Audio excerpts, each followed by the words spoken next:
Vale. Vale, creo que ahora ya sí.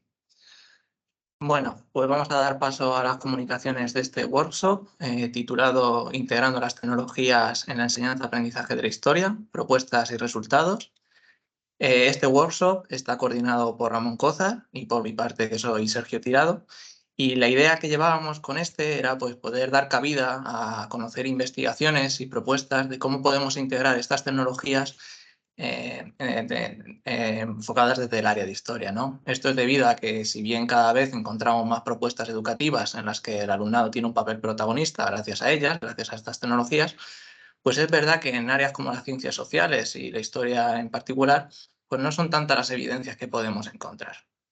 En concreto, durante las intervenciones que vamos a tener a continuación, pues vamos a poder ver cómo podemos hacer que el alumno trabaje la historia desde una perspectiva más práctica y reflexiva mediante herramientas muy diversas como la realidad virtual o aplicaciones móviles, los videojuegos y qué piensan los docentes de su uso, y cómo además podemos con estas tecnologías no solo aprender conocimientos históricos, sino también la adquisición de nuevas habilidades que están recogidas en el currículum, como el pensamiento computacional y herramientas de difusión y análisis de cómo se está produciendo este proceso de aprendizaje, pues como son, por ejemplo, las analíticas de aprendizaje, de las cuales también hablará una de las comunicaciones. Así sin más, dado que tenemos los tiempos muy ajustados, solo me queda de nuevo pues daros las gracias a todos los ponentes por haber aceptado participar en él. Recordaros que tenemos un tiempo aproximado de 10 minutos máximo por comunicación. Y sin más, y si mi otro coordinador Ramón no quiere decir nada, comenzamos con la primera de las comunicaciones. Ramón, dices algo o doy paso? ¿No? Pues venga, pues vamos con ello. Me paso, seguimos. Venga, pues la primera de las comunicaciones lleva por título Investigar y enseñar historia social en un nuevo contexto digital, fuentes, recursos y metodologías para su aplicación en las aulas, y correrá a cargo de Carlos Vega. Así que, Carlos, cuando quieras, todo tuyo. Muchas gracias, Sergio. Voy a compartir. Lo primero, dar las gracias tanto a la organización como del Congreso como a los organizadores de este workshop, sobre todo a Sergio y a Ramón, por invitarme a participar. Yo creo que va a ser un workshop bastante interesante. Bueno, con mi presentación voy a tratar de presentar una pequeña propuesta didáctica en base a una serie de recursos digitales directamente empleados en la enseñanza de la historia. Al fin y al cabo, el contexto digital en el que nos vemos inmersos en la actualidad presenta una serie de desafíos específicos en el proceso o en los procesos de enseñanza-aprendizaje de la historia social de la Edad Moderna, específicamente, es el área al que me dedico yo, como desarrollar pues, toda una serie de competencias y habilidades digitales, metodologías para trabajar con fuentes primarias y promover la colaboración en entornos virtuales que alejen a los estudiantes de unos contenidos que muchas veces esos contenidos teóricos suelen ser reiterativos. Para abordar estos desafíos, propongo una secuencia didáctica basada en la investigación de fuentes primarias del catastro de Ensenada, complementando y utilizando recursos y repositorios digitales tales como Modernalia y Family Search. Esta propuesta lo que busca es familiarizar de alguna manera a los alumnos con la metodología de investigación histórica y así poder desarrollar habilidades de análisis y de pensamiento crítico en torno a una renovada visión de la historia moderna. Pocas dudas caben al respecto de que la era digital ha irrumpido en todos los aspectos de nuestras vidas y que la llegada de la inteligencia artificial marca el inicio de una nueva realidad educativa, en la que la enseñanza de la historia no es una excepción. Con el presente trabajo, la presente propuesta, pues queremos explorar cómo la transformación digital ha afectado, por un lado, a los procesos de enseñanza-aprendizaje de la historia social en la edad moderna, más concretamente lo que respecta al uso de nuevas tecnologías y recursos digitales en el aula. Abordaremos desafíos que enfrentan la educación histórica en, en este contexto digital, así como la necesidad de desarrollar distintas habilidades y competencias de nuevas metodologías, de enfoques pedagógicos y la colaboración en esos entornos virtuales que comentaban anteriormente. En este contexto destacamos dos potentes herramientas y plataformas digitales que pueden convertirse en esenciales a la hora de enseñar de alguna manera historia en las aulas. Por un lado, Modernalia, que es la web de recursos para la enseñanza de historia moderna, el proyecto que nace desde el Seminario de Historia Social de la Población en la Facultad de Humanidades de Albacete, como una manera de ofrecer recursos en abiertos elaborados por expertos en la materia, pero por otro, la web Family Search, que es un gran proyecto genealógico que contiene una inmensa cantidad de registros históricos digitales. Ambas suponen una importante transformación en, en la manera o en la forma en la que se puede promover la cultura de investigación basada en las fuentes primarias en las aulas. El estudio de la historia social, más concretamente en la Edad Moderna, se ha convertido pues, probablemente en una de las vías más dinamizadoras desde el ámbito universitario y de investigación sobre este periodo histórico gracias en gran medida a la conjugación de múltiples disciplinas, con una vertiente claramente interdisciplinar en los últimos años. En este contexto de cambio, la irrupción y el impacto disruptivo que han generado las nuevas tecnologías no solamente nos sitúa ante un nuevo marco digital, con la consecuente aparición de una gran variedad de herramientas y recursos, sino que además modifica los procesos de enseñanza-aprendizaje de la historia y toda una serie de retos que esto lleva aparejado.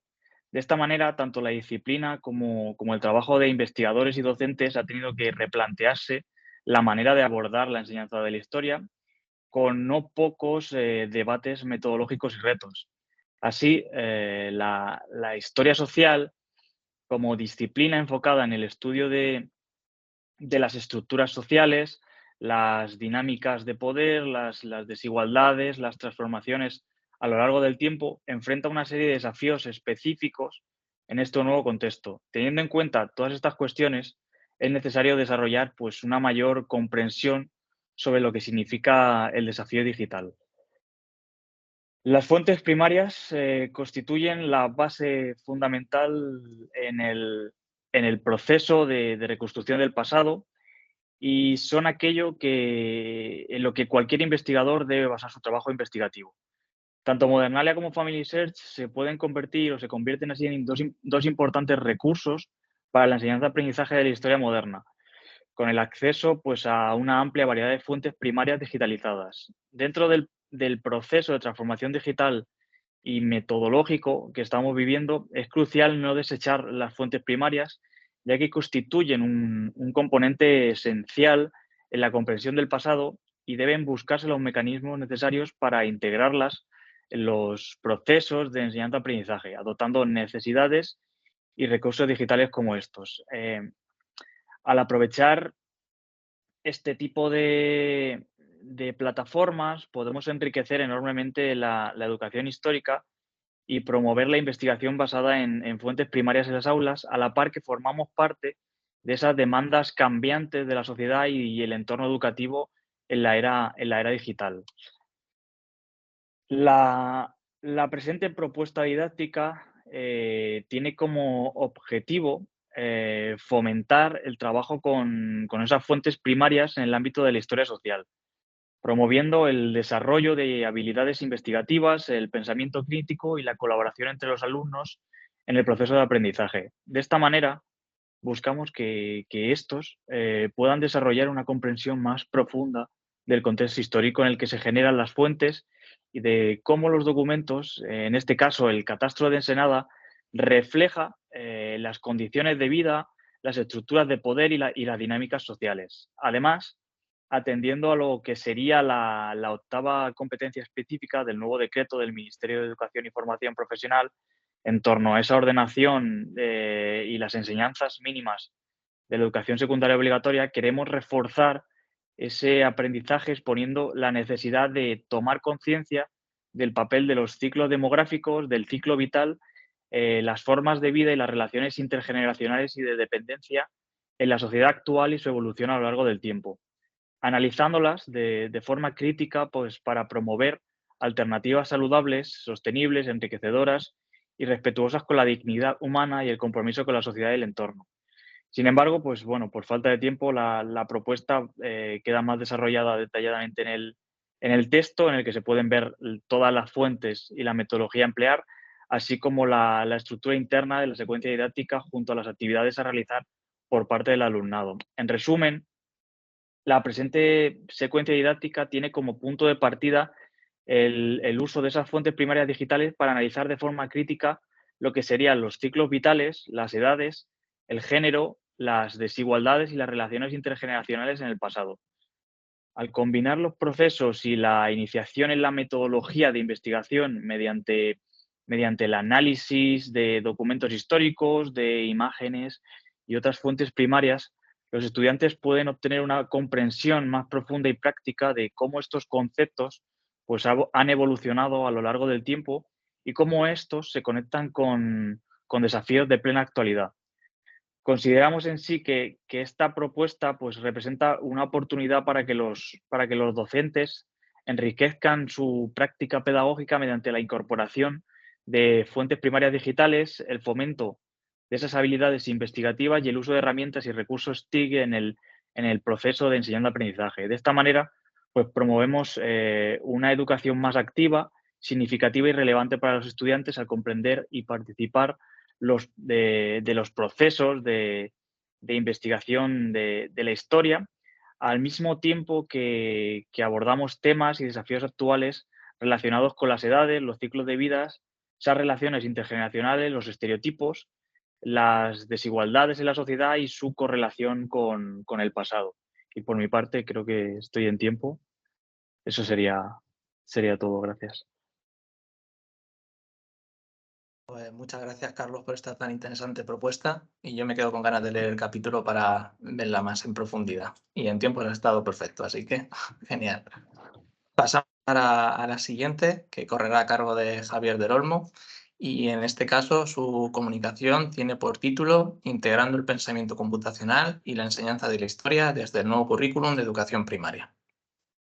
Así que Javier, igual que Carlos, todo tuyo y cuando quieras. Muy bien, Sergio, pues muchas gracias y gracias bueno, a ti y a Ramón por coordinar este workshop y también a los organizadores del congreso. Voy a compartiros la presentación para ver si la podéis ver. ¿Me decís cuando la veáis, por favor? Ahora, Javi. Ahí está. De acuerdo, muchas gracias. De acuerdo, pues bien, esta propuesta tiene por nombre Integrando el pensamiento computacional y la enseñanza de la historia desde el currículo de educación primaria.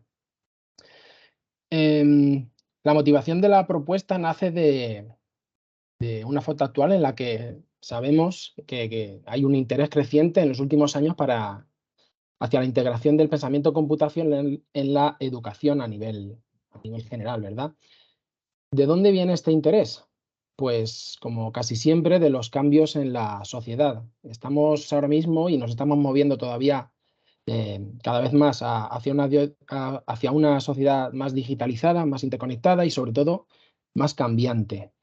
En este contexto, el pensamiento computacional es una habilidad fundamental, pero tendremos que saber primero qué es el pensamiento computacional antes de hacer cualquier propuesta para su integración con la historia, ¿verdad? Pues bien, el pensamiento computacional es un conjunto de habilidades y procesos de pensamiento que se usan para formular y resolver problemas utilizando los conceptos básicos de la ciencia de la computación o de la informática, con o sin tecnología mediante. Además, su aplicación se extiende a otras disciplinas más allá del campo de la informática, como puede ser el caso de la historia, que es lo que vamos a intentar hoy.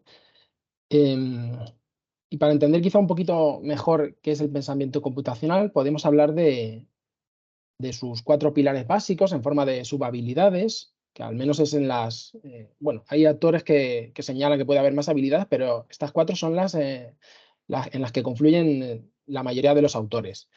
Estamos hablando de la habilidad para descomponer problemas complejos en problemas más pequeños, más manejables, la capacidad para abstraer la información más relevante de un problema, la identificación y reconocimiento de patrones y relaciones entre problemas diferentes y, por último, la formulación y aplicación de algoritmos y procedimientos lógicos, lo que se conoce también como el pensamiento algorítmico.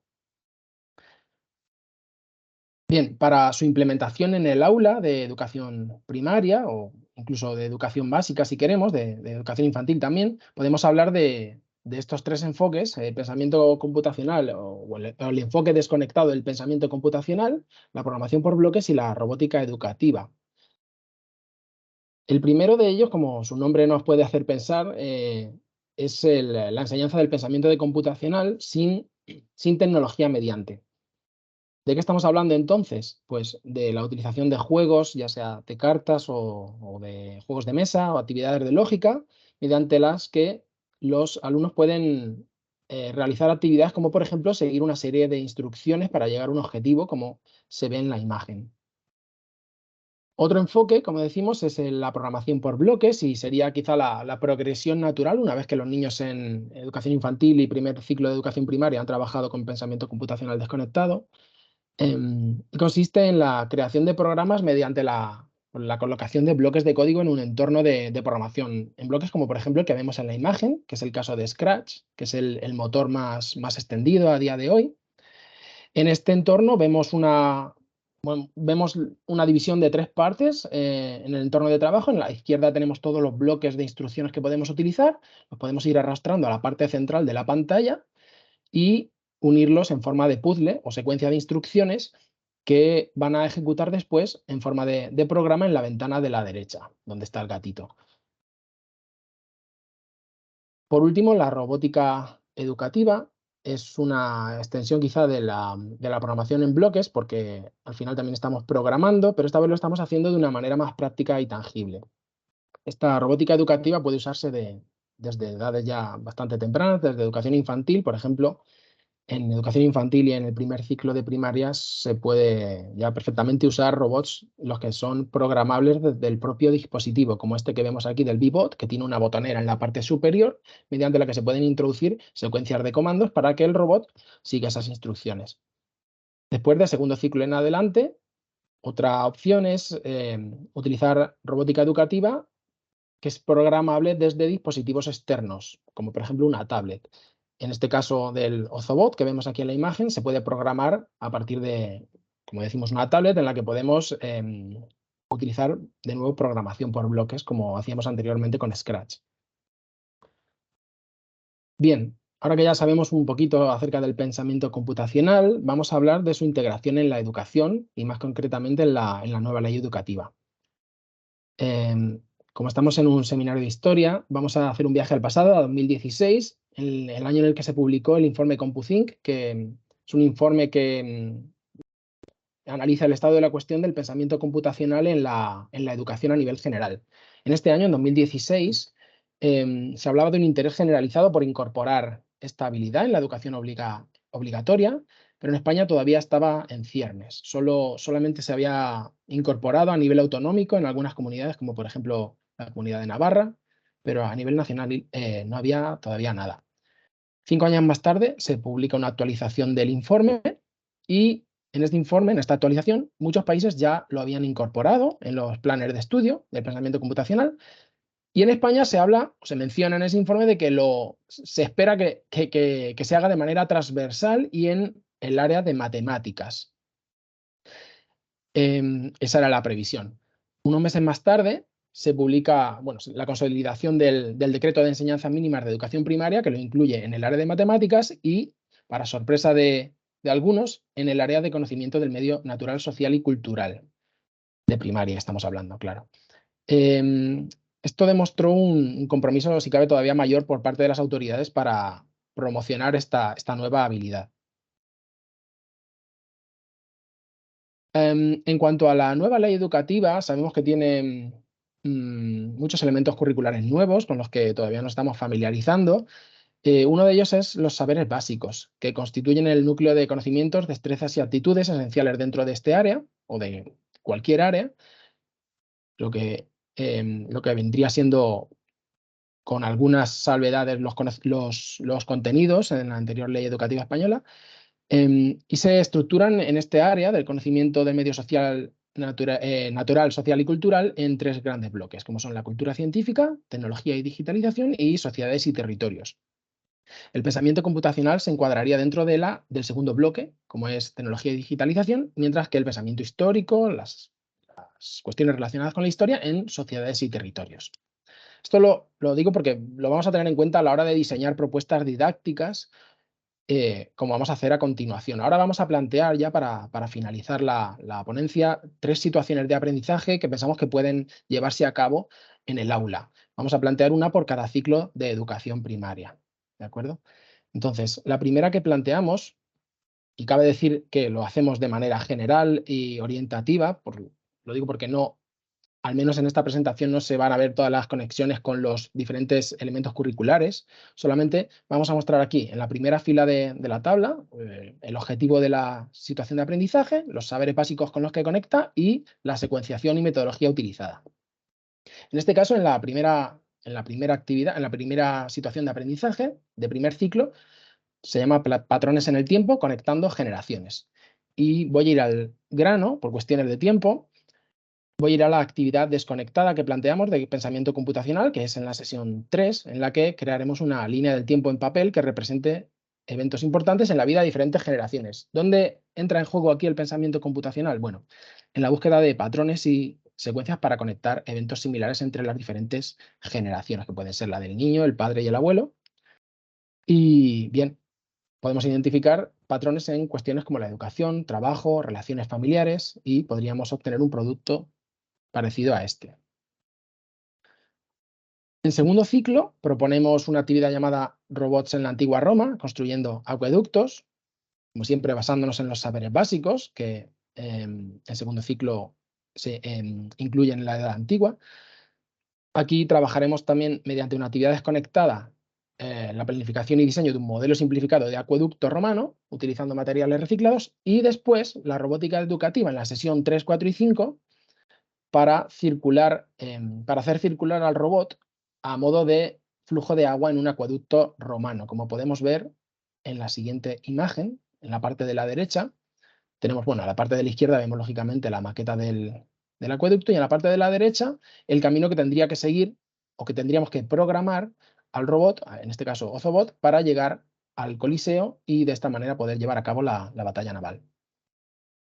Por último, en el tercer ciclo proponemos la actividad Viajeros en el Tiempo, explorando la Edad Media con Scratch. Y aquí sí que integramos la utilización del entorno de trabajo de Scratch en todas las sesiones. Aquí van a poder los alumnos crear un proyecto, bueno, primero planificarlo, esbozar la historia que quieren contar, los personajes que utilizarán, interacciones entre sí, etcétera. Luego crearán su animación, pueden crear una animación, un juego, en cualquiera de estas temáticas. Y por último, se presentarán los proyectos. Bueno, aquí tenemos un ejemplo de un proyecto que podrían llevar a cabo los alumnos, en este caso sobre la sociedad estamental. Y bien, son unas ideas que proponemos aquí y al final cada quien tendrá que preparar sus propias situaciones de aprendizaje, pero bueno, hemos querido aquí presentar algunas ideas para ir avanzando en este campo, porque al final el pensamiento computacional y la historia pueden parecer de un mundo bastante distintos, pero si hacemos el esfuerzo podemos llegar a interrelacionarlos y a integrarlos de manera adecuada. Recapitulando, hemos hablado de algunos beneficios de hacer esta integración, como son la creatividad, resolución de problemas, fomentar el conocimiento histórico, motivación, interés del alumnado, trabajo en equipo, colaboración, etc. Y como retos y recomendaciones para llevar esto a cabo, denotamos la necesidad de un conocimiento de tecnologías y de pensamiento computacional por parte de los docentes, con lo cual pues, reclamamos formación en este ámbito y, asimismo, también en este ámbito, más investigación y desarrollo futuro en formación de maestros en relación con el pensamiento computacional y también con la enseñanza interdisciplinar con otras áreas, como por ejemplo, hemos hablado aquí de la historia. Con esto seguramente me haya pasado de tiempo, pero muchas gracias por permitirme esa salida. Muchas gracias. Nada, gracias a ti, Javi, por acercarnos al pensamiento computacional y darnos algunas ideas de cómo lo podemos integrar. De verdad que ha sido muy interesante. Seguimos en primaria y ahora vamos a hablar de realidad virtual, lógicamente para la enseñanza de la historia, por medio de nuestro compañero Rafa, el cual tiene la comunicación titulada Un día en Augusta Emérita, una experiencia educativa con realidad virtual en el aula de educación primaria. Así que, Rafa, cuando quieras, todo tuyo. Muy bien, muchas gracias. Gracias a Sergio, gracias a ti y a Ramón por la invitación y procedo a compartir la presentación y me confirmáis que se ve bien. ¿La veis correctamente? Sí, Rafa, ya se ve. Vale. Sí, lo único que se ve es la versión moderador. No sé si lo... Un segundo. A ver, espera.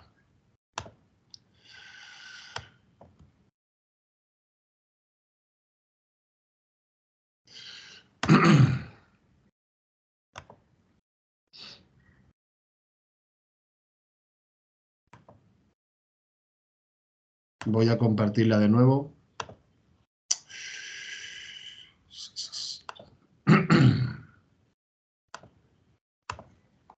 ¿Ahora se ve bien? A ver, da la pantalla completa. ¿Ahora? Ahora sí, Rafa. Ahora Vale, sí. perfecto. Vale, pues a modo de breve introducción, ¿vale? Se pasa correctamente, ¿verdad? ¿Me escucháis bien? Sí, Rafa. Vale, Todo de acuerdo. bien. Pues a modo de breve introducción, en los últimos años la realidad virtual está adquiriendo una gran importancia en el ámbito educativo. Esto se puede comprobar al observar algunos de los informes internacionales más reconocidos como Horizon o EduTrends, en los que la realidad virtual se posiciona o se ha posicionado como una tendencia tecnológica con un gran potencial en los contextos educativos a corto plazo. En esta misma línea, el informe EduCous Horizon 2020 afirma que el uso de esta tecnología se encuentra en un punto de continuo crecimiento debido a varios factores.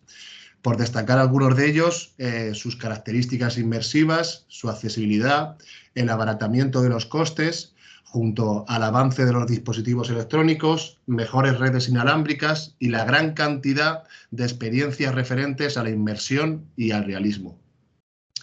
El interés por esta tecnología también se evidencia en la literatura científica con el aumento de investigaciones que se encuentran relacionadas con esta tecnología y su utilidad.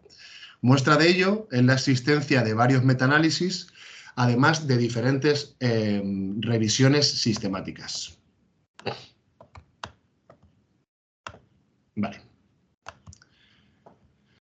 Referente a qué es la realidad virtual, existen múltiples definiciones. Por citar alguna de las existentes, para Díaz, la realidad virtual es aquella que permite a los usuarios su incorporación en un mundo alternativo inmersivo, simulado mediante un ordenador donde estos usuarios pueden aprovecharse y disfrutar de experiencias sensoriales en un mundo alternativo. Referente a realidad virtual en las ciencias sociales,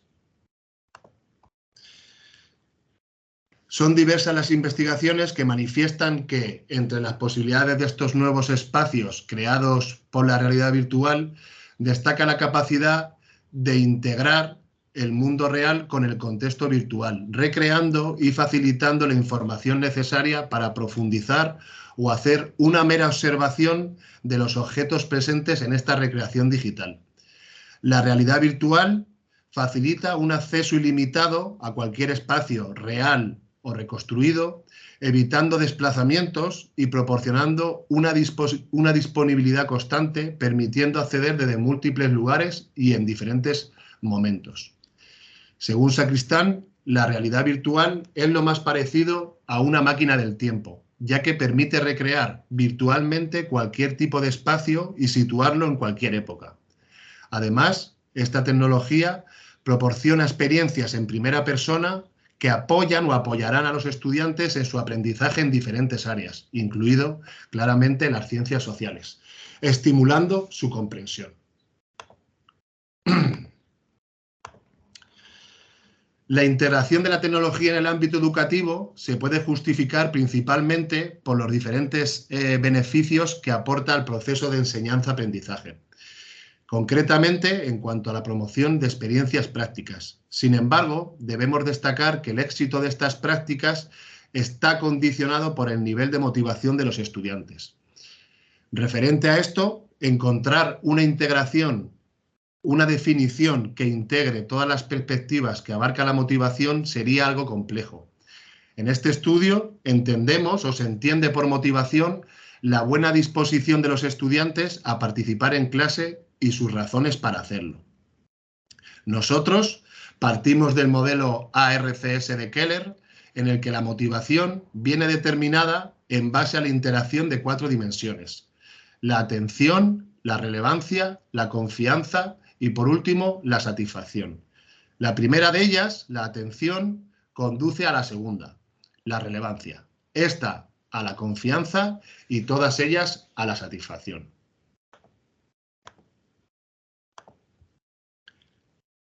El objetivo principal de este estudio es conocer el potencial educativo de la realidad virtual inmersiva en la enseñanza o para la enseñanza de las ciencias sociales en educación primaria.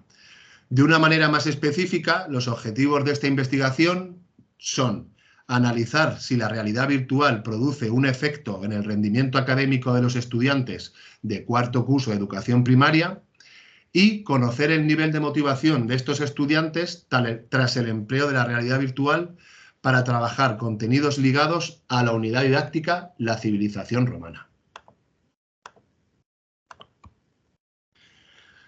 Con el fin de dar respuesta a los objetivos anteriormente descritos o citados, se ha llevado a cabo un estudio preexperimental cuantitativo. Ha sido desarrollado en un colegio de Castilla-La Mancha en el que han participado 32 estudiantes, dividiéndolos por género, 12 alumnas y 20 alumnos. Estos estudiantes se encontraban cursando 4º curso de educación primaria con edades comprendidas entre los 9 y 10 años.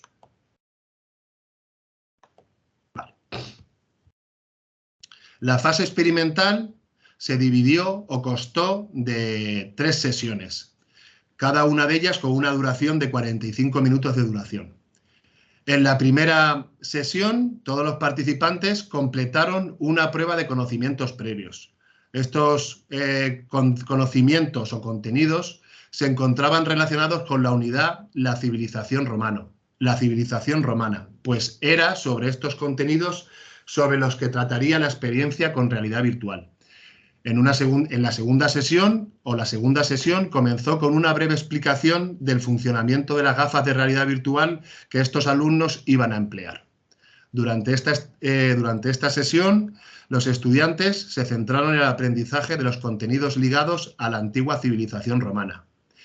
En concreto, los elementos visibles por los estudiantes mediante la realidad virtual estaban ligados al conjunto arqueológico de la ciudad de Mérida Augusta, uno de los más significativos de España, lo que permitió al alumnado conocer algunas de las construcciones y edificios más significativos de los romanos, como por ejemplo el acueducto, los foros, teatro, las murallas, etc. Para ello, los alumnos emplearon la aplicación Virtime Place. Esta aplicación se encuentra disponible para smartphone y tablets y ofrece un catálogo de recreaciones 3D de ciudades completas y o edificios que permite introducir a sus participantes en un mundo digital de lugares históricos. Dentro de las posibilidades que ofrece, se recoge la reconstrucción virtual de la Mérida romana, lo que nos ha permitido que el alumnado pueda contemplar en su totalidad los diferentes tipos de viviendas y construcciones más significativas en este recorrido virtual que hicieron por la ciudad. En la tercera sesión se llevó a cabo la fase de recopilación final de información. En concreto, durante esta sesión los estudiantes respondieron por un lado a un cuestionario ad hoc para medir aprendizajes curriculares del área de ciencias sociales en 4º curso de educación primaria. Para su elaboración, me gustaría destacar que se tomó como referencia los modelos de exámenes y actividades de los libros de texto de la editorial Vicent Vives.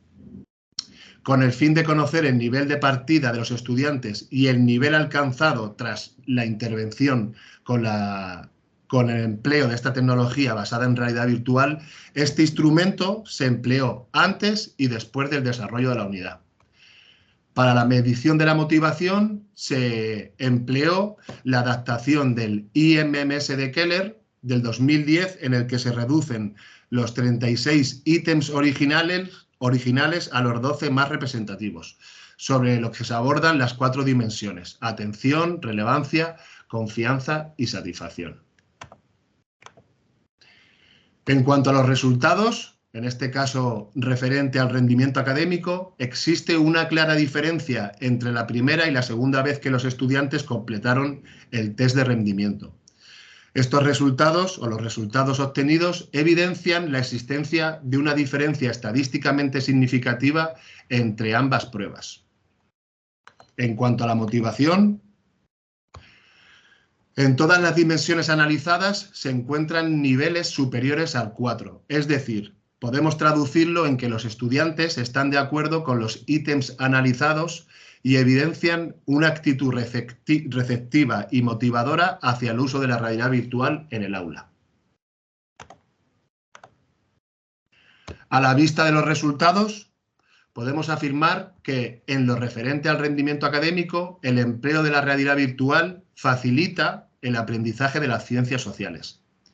Sobre el efecto motivacional, los resultados obtenidos resaltan que su uso ha proporcionado una experiencia emocionante e inmersiva para todos los participantes, los cuales consideran que es útil y de fácil manejo, lo que influye en la motivación de manera positiva.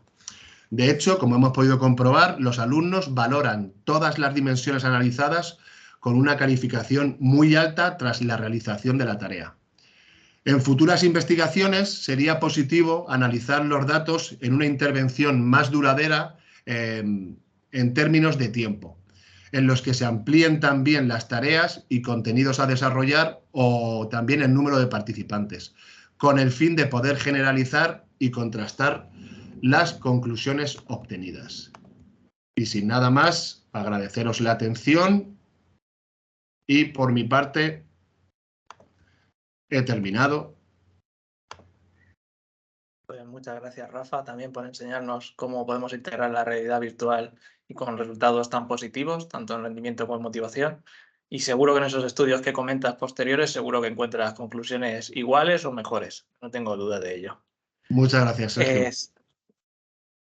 Seguimos con la siguiente de las comunicaciones y ahora vamos a dar el salto a la educación secundaria de mano de José Eduardo Córcoles, y en este caso nos va a enseñar una aplicación móvil que se llama Pangea, gracias a su comunicación titulada Enseñando Ciencias Sociales con un enfoque centrado en mapas digitales y APA Pangea. Así que, José Eduardo, cuando quieras. Muchas gracias. Voy a compartir. A ver, ¿qué tengo aquí?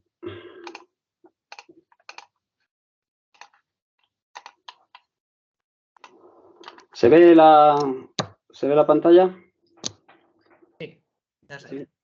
Bueno, pues muchas gracias a Sergio Tirado y a Ramón Cózar por invitarme a este workshop y por participar conmigo en esta comunicación.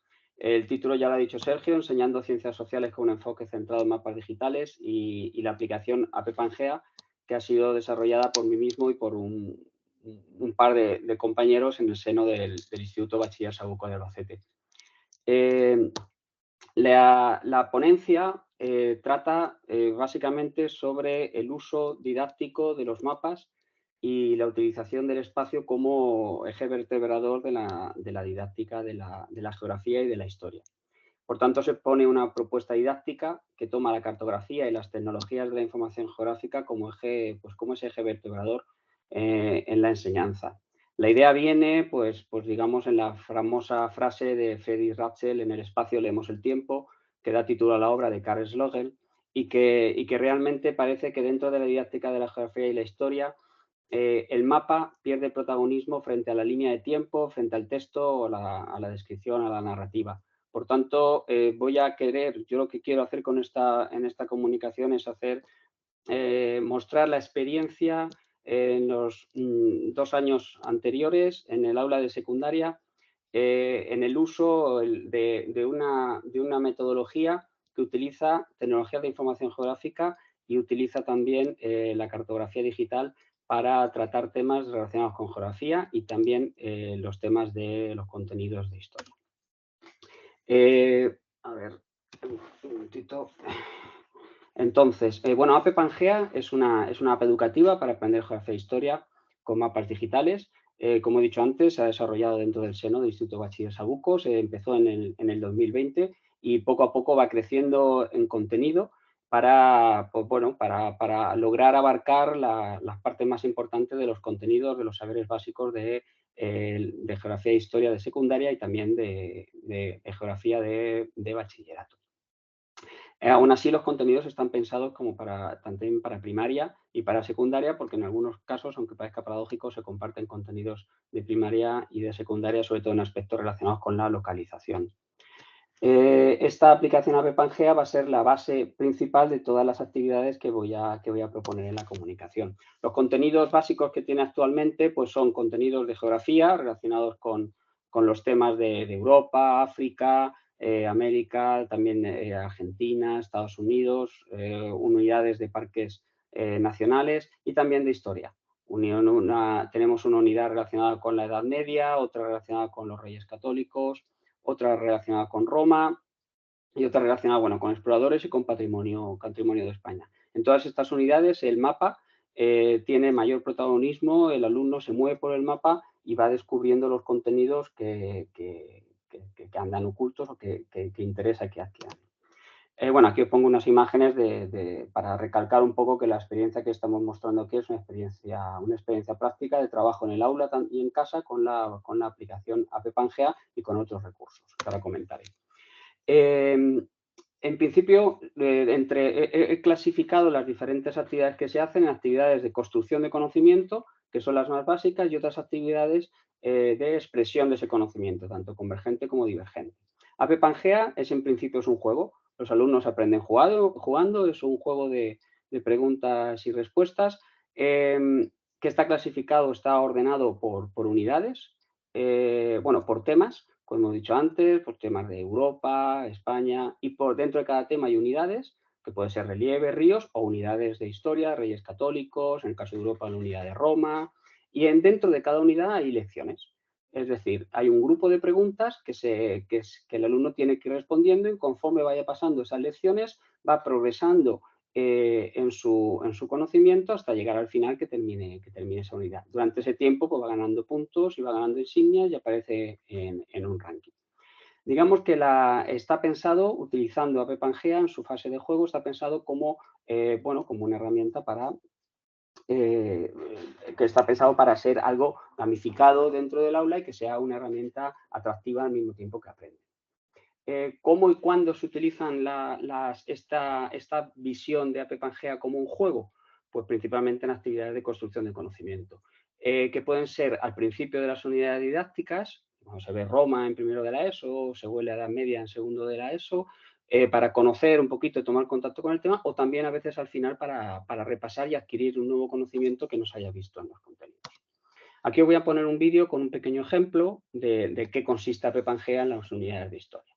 El alumno, para contestar a la pregunta, se mueve por el mapa, aparecen las etiquetas a un determinado nivel de escala y a partir de ahí, pues entonces, investigando, moviéndose, descubriendo los contenidos, va contestando a las preguntas, al principio con una escalabilidad muy sencilla y después algo más complicado. También se van combinando con gráficos. Y con gráficos y con imágenes. Luego también en el aula he llevado a cabo durante estos 2 años actividades de expresión del conocimiento. Es decir, actividades donde el alumno coge los contenidos y realiza, o bien contesta ejercicios, o realiza esquemas, o bien plantea diferentes soluciones o expresión divergente en donde se crean ellos, digamos, sus propios contenidos. Para poder hacer esto, la aplicación App Pangea tiene lo que se llama un modo descubre, que es una manera de mostrar todos los contenidos que una unidad va a trabajar. Entonces, en esos contenidos vienen explicados con texto, que aquí se ve la imagen, ahora mostraré un vídeo, texto en la parte superior, y el alumno pues, se puede ir moviendo por el mapa para obtener información. Por ejemplo, en este caso, de provincias de España, pues pincha y obtiene pues, valores demográficos de cada una de las provincias que se utilizan luego en actividades, como decía, de expresión, para resolver ejercicios, para crear mapas de coropletas o, en el caso de historia, bueno, pues para relacionar diferentes hechos en el tiempo y en el espacio. Es un complemento al libro de texto, donde, bueno, pues los libros de texto, como decía antes, no parece que se enfoquen demasiado en la utilización del mapa, tiene más prioridad el texto, y aquí con esto pues complementa muchísimo ese texto centrándonos en lo que le interesa en este proyecto, que son la utilización de mapas. Aquí os voy a mostrar también un pequeño vídeo de cómo funciona el modo descubre dentro de la unidad de Roma, que está en el tema de Europa. Y aquí vemos que aparece, por un lado, una línea de tiempo, donde se pueden consultar todos los hechos que se van a trabajar y que se pueden utilizar también como contenidos para el propio tema. Y luego también diferentes localizaciones relacionadas también con los propios hechos que aparecen en la línea de tiempo. Entonces, bueno, pues en principio aparece, se puede en el modo descubre ver un texto en la parte superior y luego, bueno, pues tocando en cada uno de los puntos se obtiene una información y permite entonces hacer con todos estos contenidos pues esas actividades de responder respuestas o enlazarlos con otros contenidos y hacer esas actividades que decía divergentes. Paso al siguiente. Bueno, y luego, a ver, ahí tenemos. Luego tenemos otras actividades de expresión divergente que son jugar un poquito con ese modo descubre y hacer capturas de pantalla o bien también hacer vídeos donde los alumnos al mismo tiempo que capturan y se van moviendo por el modo descubre van explicando diferentes contenidos. Ahí está. Bueno, dentro de esas actividades también ya empezamos a enlazarlo ya no solamente con el uso de App Pangea, sino también con el uso de aplicaciones que permitan crear ellos sus propios mapas, que es sin duda el último nivel y el más interesante, cuando el alumno se crea su propia cartografía. Por ejemplo, aquí pongo una de las últimas actividades que hemos llevado a cabo, que es a través de libros de lectura. Cuando un alumno se lee un libro, pues en vez de hacer un examen tipo test o hacer un examen de otro tipo, pues lo que hacemos es plasmar los lugares en donde ocurren los acontecimientos y en cada uno de los lugares, pues bien ilustrarlo con imágenes o bien y añadirle, por ejemplo, un resumen de lo que ocurre en ese lugar. Es una manera de darle prioridad al mapa en vez del texto a la hora de comentar, en este caso, libros de lectura que vemos en las clases de geografía y de historia. Dentro de las aplicaciones que se pueden utilizar para crear los mapas, a partir de los contenidos que ellos van primero adquiriendo a través de App Pangea y luego a través de otras actividades, pues son, por ejemplo, ArcGIS, que es el que nosotros más estamos utilizando de la empresa Esri, y luego hay otras, una variedad bastante amplia de diferentes tipos de aplicaciones para poder hacer mapas y generarlos ellos de manera sencilla. Mapping Seconds o ArcGIS, bueno, Scribble Maps o MapHub son algunos de ellos. Digamos que en la última fase de este curso escolar, donde los alumnos, después de haber trabajado durante 2 años y medio con el tema de App Pangea y darle prioridad a esa cartografía digital, pues se han desarrollado proyectos de mayor envergadura. Algunos de ellos han presentado diferentes concursos relacionados con la didáctica de la geografía y de la historia. Algunos son los que, bueno, aquí aparecen algunos de ellos que no me van a dar tiempo a mostrar, pero destaca entre todos que se están haciendo estudio de mi entorno que se hizo para trabajar una investigación relacionada con aspectos demográficos de la ciudad de Albacete y se presentó un concurso de póster de la Facultad de Humanidades y la semana pasada las alumnas que participaron ganaron el concurso donde utilizaban las tecnologías de información geográfica para hacer una investigación relacionada con la geografía. O un proyecto de aprendizaje y servicio que se está realizando también con el Departamento de Geografía de la Universidad de Castilla-La Mancha, donde los alumnos utilizan mapas para estudiar la futura peatonalización de una calle de Albacete.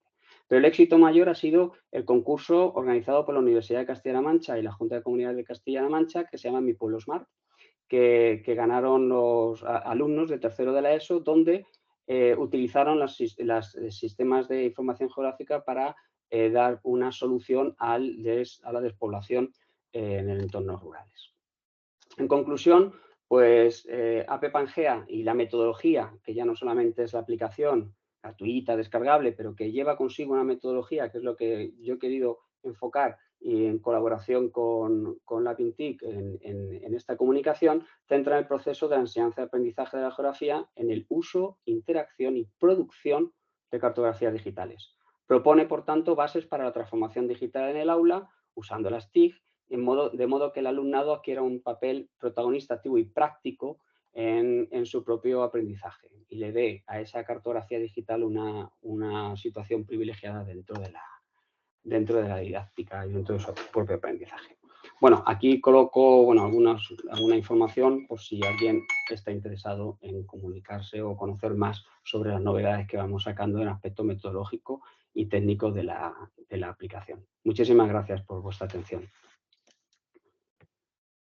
Muchas gracias, José Eduardo, por enseñarnos AP Pangea y la metodología, como tú bien dices, ligado a ella, de tantos premios, y como tú mismo dices, como lo seguís desarrollando, pues seguro que nos podéis ir contando novedades en la próxima edición del Congreso 100%. Así que muchísimas gracias, de verdad. Muchas gracias. Va actualizándose y vamos aprendiendo, sobre todo porque tiene que ser algo útil para el aula. Y eso se va aprendiendo conforme van pasando los meses.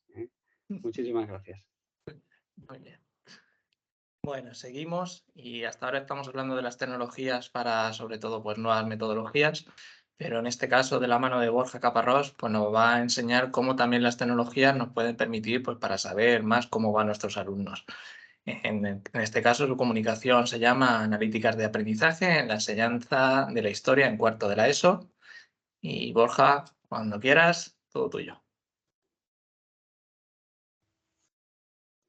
Bueno, buenas tardes. Lo primero, pues igual que han hecho mis compañeros, pues agradecer a los directores la elaboración de este congreso y a los coordinadores, tanto a Ramón como a Sergio, el haber preparado este workshop. Y el que hayan contado conmigo para esta sesión, y agradecerles también a los ponentes las comunicaciones que han presentado esta tarde, pues a Carlos, a Javier y a Rocío, aunque no estaba, a José Eduardo, a Rafa, a Sergio, a Ramón. Todos ellos son compañeros en esta aventura en torno a la investigación en cuanto a los recursos didácticos. El trabajo que presentamos esta tarde pues, se ha realizado en el instituto en el que yo trabajo como profesor de secundaria desde hace ya 22 años, 22 años dando clase y otros 22 años como alumno. Y en todo este tiempo pues, han cambiado muchas cosas. No tenemos que irnos más que a esta imagen que presento, que lo dice todo, ¿no? Yo fui a la EGB. En educación han cambiado muchas cosas, hemos cambiado nosotros, los años 80 fueron años duros, y las clases también lo han hecho. Ya no es igual el espacio que tenemos en las aulas, han cambiado las herramientas de la enseñanza, pues lo hemos visto ahora mismo con la aplicación de Pangea. Todo está cambiando, han cambiado las herramientas, se han introducido nuevos recursos, ordenadores, dispositivos, que ahora están en manos del profesorado, pero también están en manos del alumno, ¿no? Los libros de texto, pues también han cambiado los libros de texto. Sí, también han cambiado los libros de texto, era lo que decía, y han dejado de ser ya el centro en torno al cual pues, giraba el proceso educativo y la clase. Antes, sin libros, pues no había nada, ¿no? Quien se dejaba la cartera, quien se dejaba los libros, pues no tenía clase, ¿no? Si se te olvidaba en casa no podías hacer nada, no existía la vida educativa sin el libro. Y de aquellos libros, pues a estos, ¿no? A los nuevos, a los nuestros. Aquí estamos. Los libros nuevos en su versión electrónica ya no es solamente el libro de ciencias sociales, ahora son libros de social science, son libros en tablets, libros en la nube, en Teams, libros que adquieren un particular desarrollo, se convierten en herramienta incompleta, solamente con el soporte físico, con el libro. Libros incompletos necesitaban este desarrollo en mapas que hemos visto también con Pangea. Siempre necesitada de instrumentos tecnológicos para poder desarrollar y obtener un mayor potencial sobre ellos. Estos cambios han supuesto que el aula haya dejado de ser pues, el lugar más confortable y seguro pues, para el profesor. Todo ha cambiado, ¿no? Ha cambiado el espacio, ha cambiado la relación con los medios y lo más importante es que ha cambiado la relación con el conocimiento. Y es que el conocimiento ahora ya en cualquier lugar y en cualquier momento podemos acceder a él, ¿no? A través de nuestros dispositivos móviles. Ya no tenemos que enseñar lo que está en el libro de texto. Ahora se hace necesario pues, desarrollar fórmulas persuasivas para poder mantener la atención sobre los conocimientos a nuestros alumnos. Tenemos que quebrarnos siempre la cabeza para ver cómo podemos hacerle más atractiva estas asignaturas. Es tanta la información que nos desborda y son tantas las posibilidades de comunicación que pues casi nos anulan. Y nuestras estrategias pedagógicas y educativas pues tienen que incentivar las posibilidades para indagar y armar relaciones con los contenidos que tenemos que enseñarles. Se han producido cambios en la educación, se han producido cambios en los medios, en las herramientas. Y aquí pongo esa pregunta, ¿pero y nosotros? ¿Pues hemos cambiado? Bueno, pues yo creo que sí, que en los últimos años han surgido un gran número de tecnologías emergentes que pretenden dirigir este cambio educativo en un horizonte temporal pues muy próximo, en el cual yo creo que ya estamos. En el contexto de la educación preuniversitaria, pues uno de los informes que anteriormente pues ya habéis mencionado, pues son los informes, por ejemplo, Horizon, y este informe sitúa las analíticas de aprendizaje como una de las tendencias tecnológicas emergentes con mayores posibilidades de aplicación en la enseñanza, el aprendizaje y la investigación tanto a corto como a medio plazo. Pues nosotros hemos trabajado estas analíticas de aprendizaje. Estas analíticas giran en torno a 3 puntos, que es primero la recogida, luego el análisis y finalmente el uso de la información. Y de esta forma pues evaluamos el comportamiento de las comunidades de aprendizaje. En el informe Horizon se enfatiza que los desarrollos tecnológicos permiten recogida de grandes volúmenes de información en cualquier contexto educativo, los cuales pueden ser articulados para actuar como un elemento y controlar la efectividad del proceso de enseñanza-aprendizaje. De esta forma podemos evaluarlo. En esta experiencia lo que vamos a mostrar pues, ha sido la utilización de este sistema de respuesta del estudiante. Para la recogida, como decíamos, recogida, análisis y uso de información, pues esta recogida de información sobre los contenidos de la asignatura de Ciencias Sociales en el nivel de cuarto de la ESO, y luego hemos medido, hemos analizado y podido medir esa evaluación de dichos aprendizajes. Los sistemas han evolucionado y en la actualidad pues hay distintos soportes, pues aquí planteo varios, dispositivos físicos que son los clickers, luego las aplicaciones de dispositivos móviles como Socrative o Kahoot y plataformas web como QuestionPress o GoShopbox. Nosotros, la experiencia que hemos utilizado, pues para desarrollarla hemos usado aplicaciones de dispositivos móviles, la número 2 que tenemos aquí, y hemos permitido a los estudiantes utilizar sus teléfonos móviles con conexión a red y tenían que responder a preguntas que habíamos preparado de forma ágil desde su móvil. Las respuestas han sido recogidas, estamos en ese punto de recogida de información, posteriormente han sido analizadas por nosotros, por los profesores.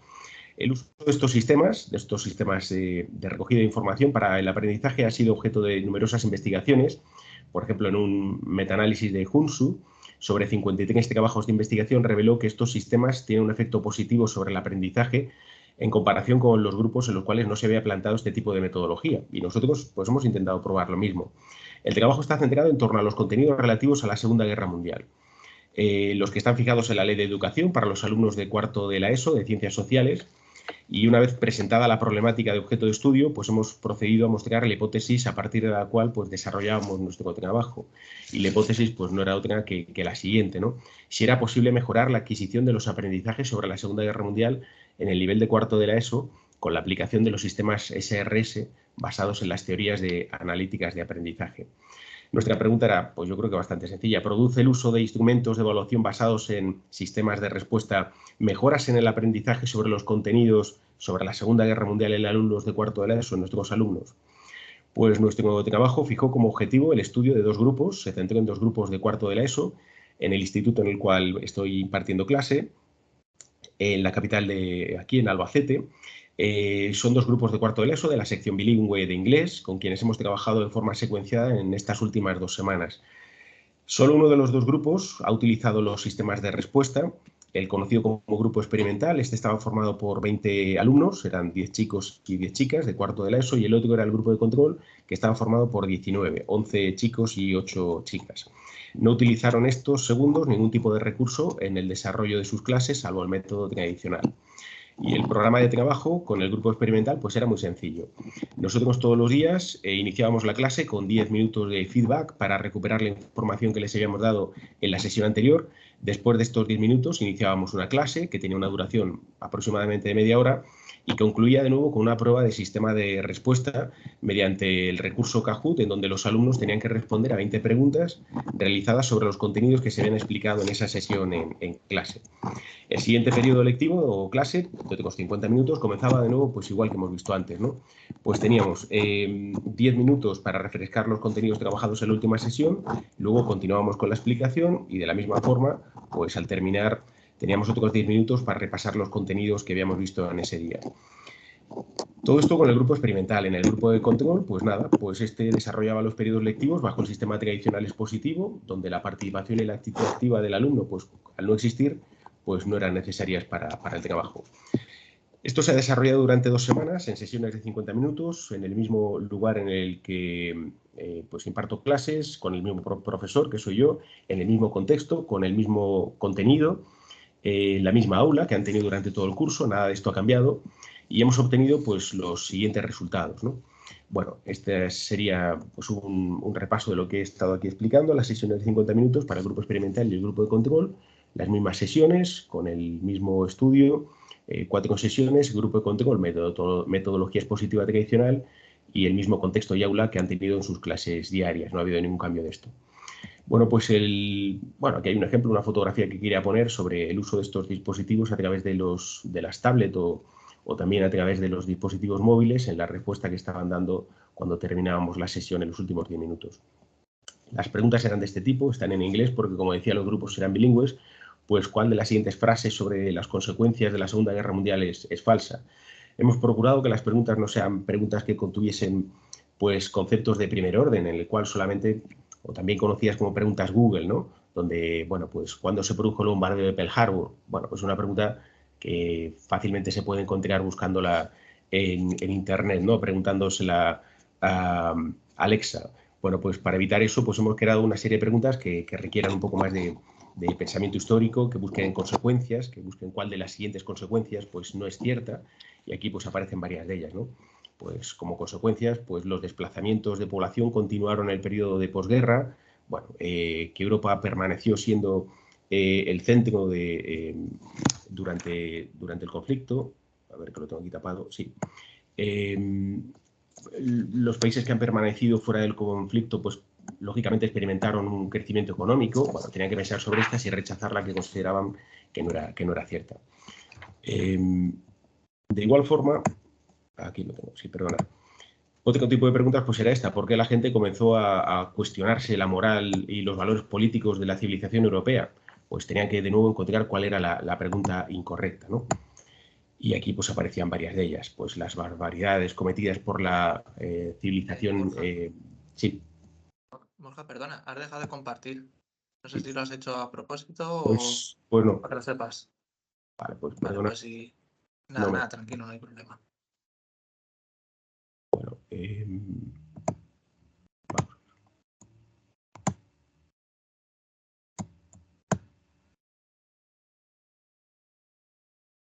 Vale, Borja, lo volvemos a ver, ¿Ya lo tenéis? Hazlo pantalla completa y listo.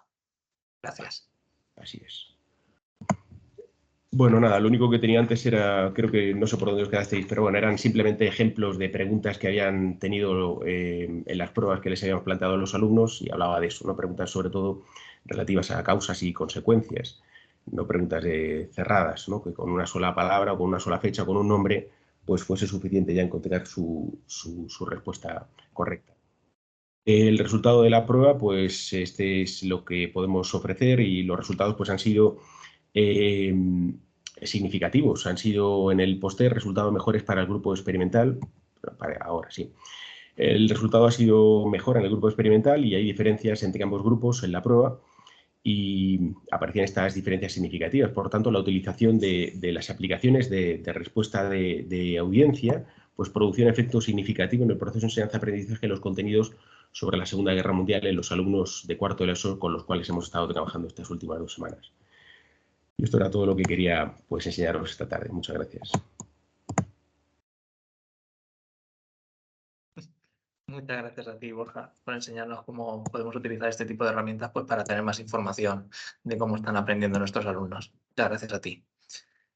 Y vamos a dar paso a la última comunicación, pero no, como siempre se dice, no por ella menos importante, que hasta ahora nos estamos centrando en el alumnado, pero ahora nos vamos a centrar pues, también en esa pieza fundamental que decía Borja, que somos nosotros, los docentes. Y lo vamos a hacer de la mano de Ramón Cózar, del otro coordinador de este workshop, bajo la comunicación titulada ¿Qué piensan los futuros docentes de utilizar los videojuegos en clase de historia? Visiones de estudiantes de España y Portugal. Así que, Ramón, pues lo mismo que el resto, cuando quieras. Muchas gracias, Sergio. Muchas gracias a todos los compañeros que me han precedido por estas comunicaciones tan interesantes. La verdad es que da gusto, pues eso, haber estado aquí esta hora que llevamos aprendiendo de todos vosotros y además aprendiendo pues de todo, ¿no? Un poco desde metodologías, a actividades de investigación e innovación relacionadas con todos los niveles, ¿no? Tanto de educación primaria como educación secundaria.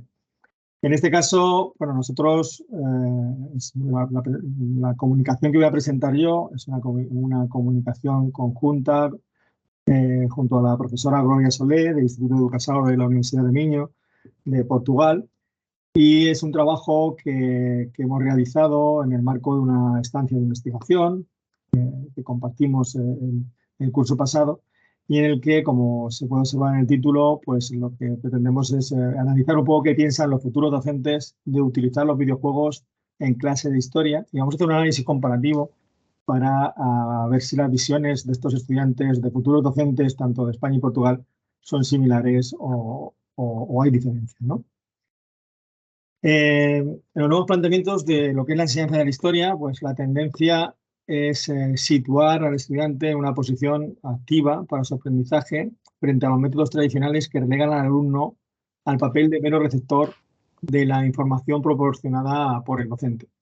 Una tendencia que defiende que la enseñanza de la historia debe ir más allá de la transmisión y la memorización de fechas y datos y otorgar relevancia a un contenido procedimental que permita al alumnado desarrollar determinadas habilidades claves en el siglo XXI, como puede ser el pensamiento crítico o la capacidad reflexiva, entre otras, ¿no? Creo que se ha comentado bastante esta tarde la necesidad de ese cambio metodológico hacia estas nuevas perspectivas, hacia la adquisición o el desarrollo por parte de los alumnos de estas nuevas habilidades o destrezas.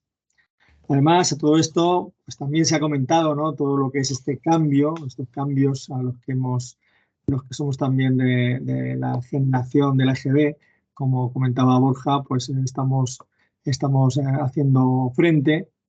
Cambios tecnológicos, cambios culturales, que han ampliado lo que son los tradicionales medios de difusión de la historia, con nuevos canales provenientes de lo que es el ocio cultural. El cine, la televisión, la literatura, los videojuegos, condicionan la conciencia histórica y se han convertido también en lo que son en agentes configuradores de lo que es la creación de una narrativa o una cultura histórica.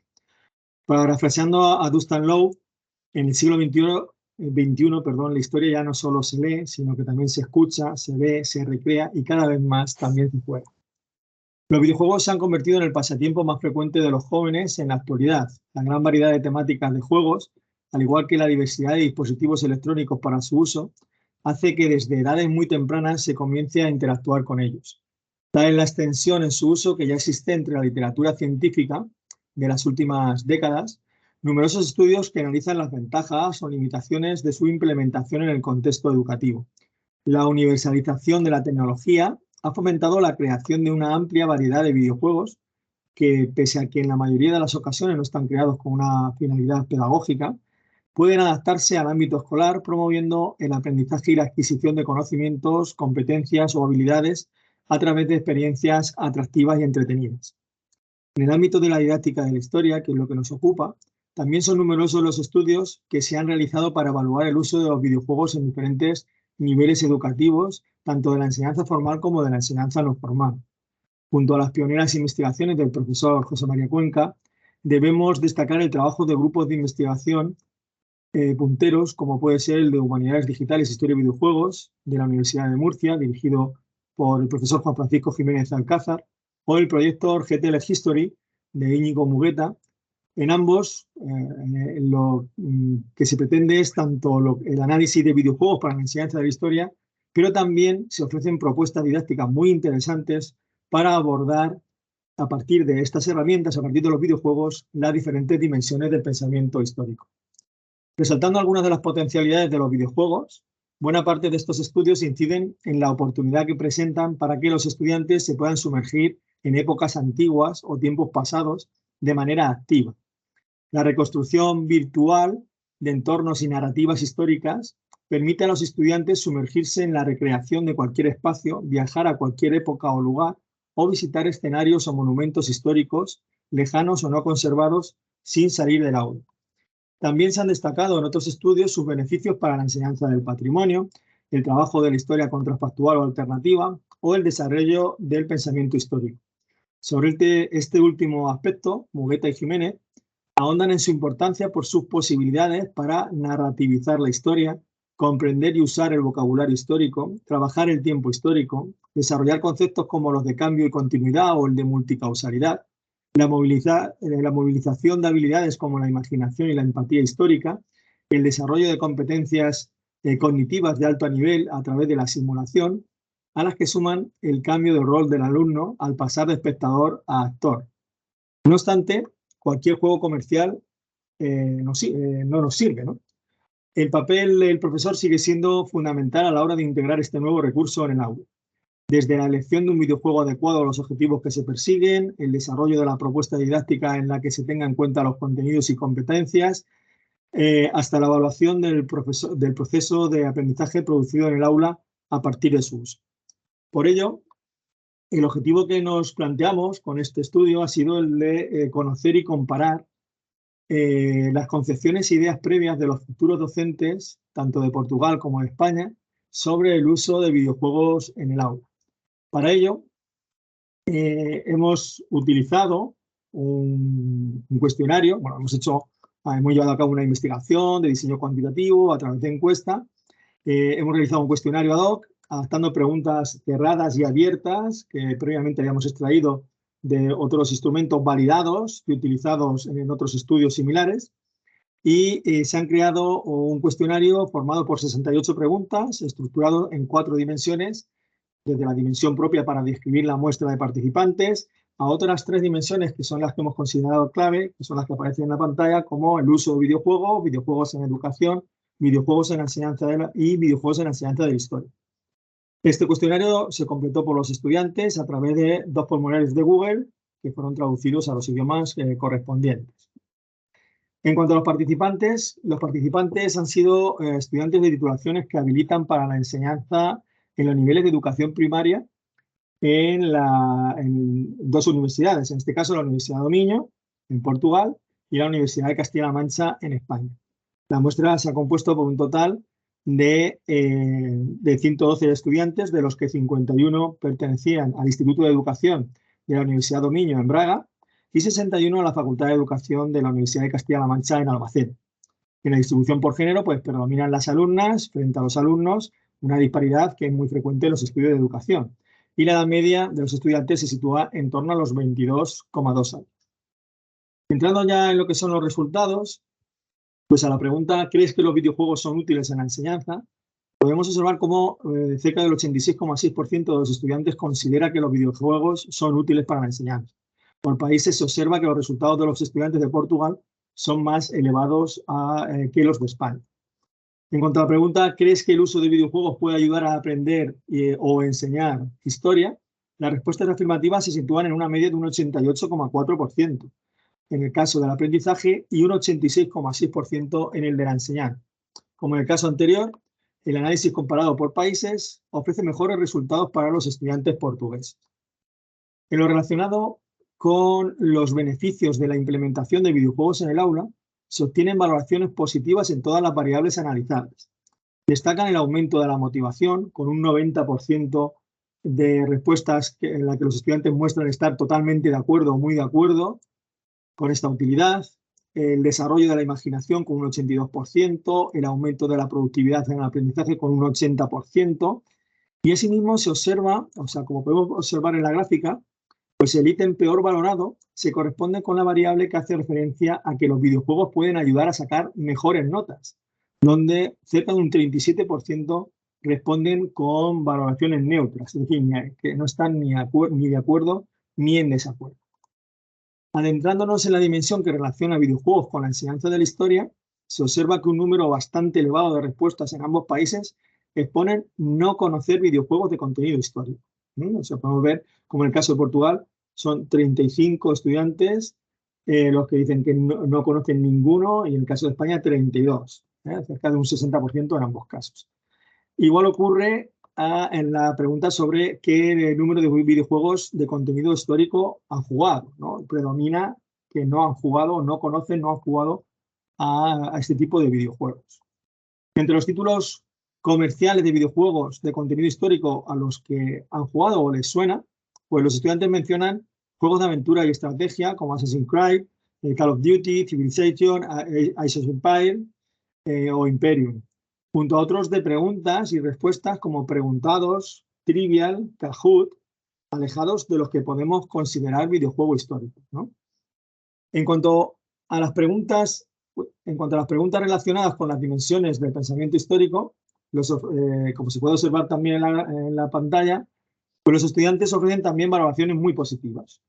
Más del 75% se muestran totalmente de acuerdo ante las afirmaciones de que el uso de videojuegos en el aula puede ser útil para relacionar fenómenos o personajes históricos con otros contextos del pasado o del presente, explicar las causas y consecuencias relacionadas con un hecho o proceso histórico, trabajar conceptos y convenciones temporales y cronológicas, comprender los procesos de cambio y continuidad que se producen en la historia, elaborar narrativas históricas a partir de fuentes históricas de diversa naturaleza, mientras que la última variable, la que hace referencia a la dimensión ética, al trabajo de la dimensión ética a partir de los videojuegos, es la que obtiene una menor valoración, ¿no? Se queda en un total de un 66% de respuestas que se muestran totalmente de acuerdo o de acuerdo, ¿no? Como se puede observar en la gráfica, pues esas tonalidades grises, que son las que muestran respuestas neutras, de ni de acuerdo, en desacuerdo, pues aparecen con bastante intensidad, ¿no? en la variable, en la última variable. En definitiva, y por ir concluyendo, con el presente estudio lo que se ha pretendido es conocer y comparar las concepciones e ideas previas de los estudiantes de maestro de dos universidades de Portugal y España sobre el uso de videojuegos en la enseñanza de la historia. Las valoraciones sobre su utilidad en los procesos de enseñanza-aprendizaje han sido positivas. Se destaca el aumento de la motivación, el desarrollo de la imaginación y el aumento de la productividad del aprendizaje entre sus principales beneficios. Asimismo, los estudiantes muestran valoraciones muy positivas en relación a la utilidad de los videojuegos para el desarrollo de las dimensiones del pensamiento histórico. Sin embargo, llama la atención que más de un 60% de los estudiantes no han sabido identificar ningún videojuego que se pudiera usar en el aula de historia con utilidad educativa, lo que corrobora algunas de las conclusiones de trabajos de mayor envergadura sobre el uso de videojuegos en la enseñanza de la historia, que demuestran que existe una carencia de conocimiento por parte de los futuros docentes sobre experiencias y propuestas didácticas concretas que permitan que estos recursos puedan llegar con mayor facilidad a las aulas. Por ello, se considera que es necesario incrementar la formación inicial y continua al respecto para mejorar los procesos de implementación de estos recursos innovadores en el aula, teniendo muy presente que el uso de los videojuegos de forma autónoma no logra un aprendizaje efectivo como se pudiera esperar. El futuro docente debe saber cómo diseñar situaciones de aprendizaje y fomentar espacios de reflexión en el aula en los que profundizar en la adquisición de habilidades del pensamiento histórico a partir del uso de videojuegos. Y con eso creo que me ha ajustado más o menos al tiempo, concluiría. Muchas gracias. Muchas gracias, Ramón, por acercarnos la visión de los docentes hacia los videojuegos y sobre todo por indicar eso de que se requiere aún de mayor formación, dado los resultados. Y con esto concluimos el workshop. No sin antes, bueno, daros las gracias de nuevo a todos los comunicantes por vuestras tan interesantes y relevantes propuestas e investigaciones. Y creo que los asistentes del Congreso seguro que disfrutan escuchándoos y sobre todo intentando asimilar tanta información, porque hemos estado 1 hora y pico, pero hemos tenido información creo que para varios días.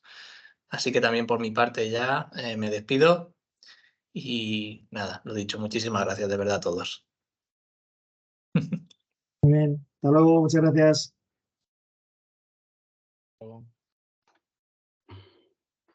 Bueno, cortamos grabación.